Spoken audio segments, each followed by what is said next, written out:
Assalamualaikum warahmatullahi wabarakatuh. Halo semuanya. Perkenalkan, nama saya Alicia Ananta. Saya sebagai pemateri ketiga. Pada kesempatan kali ini, saya akan menjelaskan materi tentang penggunaan prosedur dalam teks pemrograman. Tapi sebelum saya masuk ke inti materinya, teman-teman tahu nggak sih apa itu prosedur? Ayo. Jadi, prosedur adalah program terpisah dalam blok sendiri yang berfungsi sebagai subprogram atau program bagian. Prosedur pada umumnya bersifat aktivitas tertentu seperti mencari bilangan prima dalam sekumpulan bilangan atau mencari bilangan genap dari sekumpulan bilangan. Prosedur biasanya digunakan dalam program yang terstruktur. Ada beberapa alasan mengapa prosedur biasanya digunakan dalam program yang tersusun. Di antaranya adalah untuk menyembunyikan rincian program, membuat kode program lebih mudah dipahami, dan penerapan konsep program modular. Prosedur biasanya digunakan dalam program yang terstruktur. Ada beberapa alasan mengapa prosedur biasanya digunakan dalam program yang struktur. Di antaranya adalah untuk menyembunyikan rincian program, membuat kode program lebih mudah dipahami atau diperbaiki apabila ada kesalahan, dan untuk menerapkan konsep program modular. Bagaimana sih ciri-ciri prosedur yang baik dan benar? Salah satunya adalah berukuran kecil atau small size. Ini bertujuan agar prosedur lebih mudah dipahami atau dibaca maupun diperbaiki apabila terdapat kesalahan pada suatu program. Yang kedua yaitu hanya memiliki satu fungsi atau logical inherent. Hal ini agar prosedur dapat lebih fokus sehingga tujuan dari sebuah prosedur dapat lebih mudah dipahami. Yang ketiga yaitu tidak tergantung pada prosedur lain atau independen. Sebuah prosedur sebaiknya bersifat mandiri, atau artinya prosedur tersebut dapat dijalankan dan diuji tanpa mengganggu bagian lain. Selain itu, variabel yang digunakan dalam prosedur tidak digunakan dalam mempengaruhi variabel yang digunakan pada bagian lain. Apakah teman-teman sudah paham tentang materi penggunaan prosedur dalam bahasa pemrograman? Semoga penjelasan saya mudah dimengerti oleh teman-teman ya. Cukup sekian dari saya Alicia Ananta pamit undur diri. Wassalamualaikum warahmatullahi wabarakatuh. Dadah. Halo guys, saya Sinir Fauzia dari kelas 9A, kelompok 4, pemateri 2. Saya akan menjelaskan sistem komputer pada robot. Robot industri terdiri dari suatu kerangka kaku atau link yang dihubungkan dengan sendi atau join yang dapat melakukan gerakan relatif. Robot berupa suatu rantai kinematika terbuka dengan variabel sendi didefinisikan sebagai satu variabel tunggal serta memiliki sama dengan jumlah derajat kebebasan. Sistem utama robot terdiri atas berikut. A. Sistem pemrogramming. Seorang pengguna robot bertugas untuk mengarahkan robot agar dapat menjalankan tugas khusus yang diharapkan. Pemrogramer menggunakan kotak mengajar kontrol robot dan mendorong robot untuk posisi yang diinginkan. B. Kontrol robot.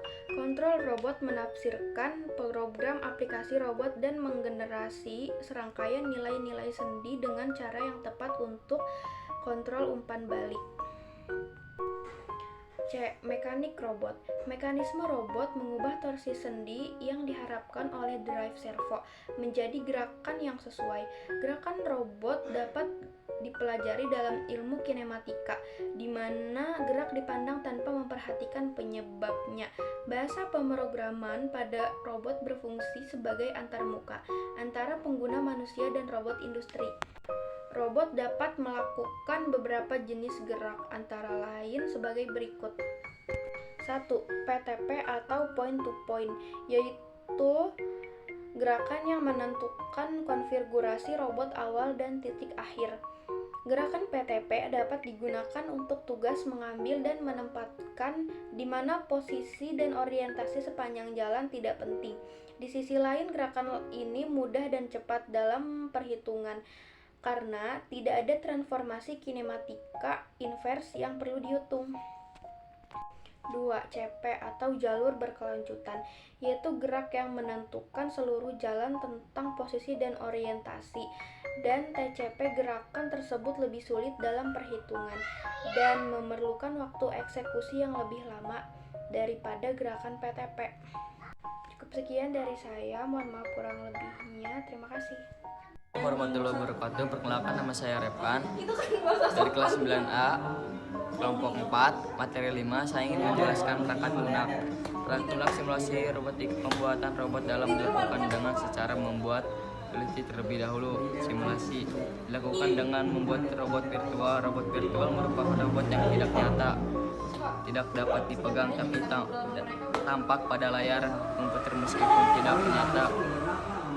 Namun robot virtual bersifat seperti robot aktual yang dapat diprogram untuk bekerja mandiri atau dikendalikan secara manual untuk melakukan tugas tertentu. Robot virtual tidak dapat rusak seperti robot proyek pembuatan robot. Keuntungan adalah sebagian besar aplikasi yang digunakan dalam simulasi dapat ditransfer ke robot fisik tanpa dibutuhkan perubahan atau setidaknya hanya perubahan kecil. Misalnya mobil robot dapat disimulasikan ketika bergerak pada virtual.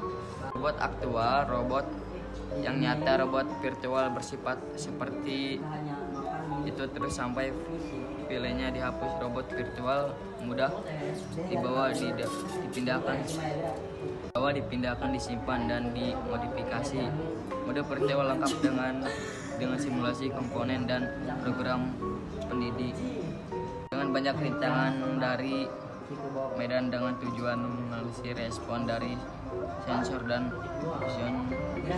Jenis-jenis aplikasi simulator robotika antara lain sebagai berikut: Robomid, Robomids, Algodo, C. Blender, D. Explicit, E. Simbad, F. Simrobot, G. Frep. Sekian dari saya. Assalamualaikum warahmatullahi wabarakatuh. Halo guys, perkenalkan nama saya Feni Aura Putri dari kelas 9A kelompok 4 materi 6. I. Microsoft Robit Developer Studio. J. OpenHRP 3. K. Player 3. Penerapan simulasi robotika. Pembuatan simulasi robotika dapat dilakukan dengan program Blender. Aplikasi Blender identik dengan aplikasi yang digunakan dalam pembuatan grafika komputer 2D atau 3D, terutama dalam pembuatan animasi. Langkah-langkah dalam membuat simulasi robot berjalan menggunakan aplikasi Blender adalah sebagai berikut. A. Membuka aplikasi Blender dan membuat tampilan awal. Terlihat cube atau kubus sebagai kepala dari robot. B. Membuat badan robot dengan menarik kubus ke atas searah sumbu Z. Dilakukan dengan masuk ke edit mode. Setelah itu masuk ke face selection dan melakukan seleksi pada bagian bawah varia cube dengan menekan tombol E dengan tujuan menarik bagian yang terseleksi ke dalam dan menekan tombol S untuk ukurannya. Berikutnya menekan tombol E lagi dan menarik keluar. C. Guna membuat bagian tangan dan kaki pada robot diawali dengan membagi dulu bagian pada tangan dan kaki dengan cara CTRL plus R. Setelah itu melakukan scroll ke atas atau ke bawah sehingga terbentuk bagian-bagian yang diseleksi. Kemudian menekan tombol E, tarik ke depan. Kemudian menekan tombol E, tarik ke dalam dan menekan tombol E kembali untuk menarik keluar. D. Membuat mata pada robot dilakukan dengan menekan Shift. Setelah itu, mengatur toko letaknya pada robot. Dilanjutkan dengan membuat tulang agar robot bisa digerakkan dengan menekan Shift plus A.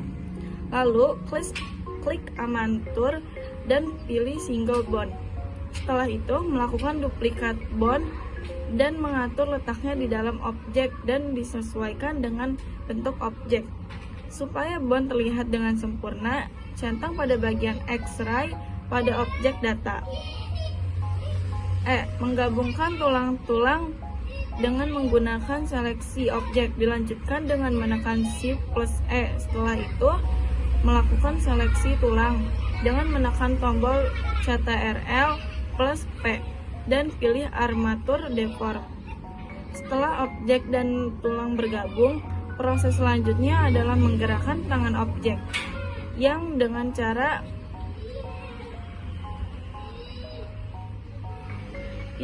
cara seleksi tulang tangan dan pada pose mode.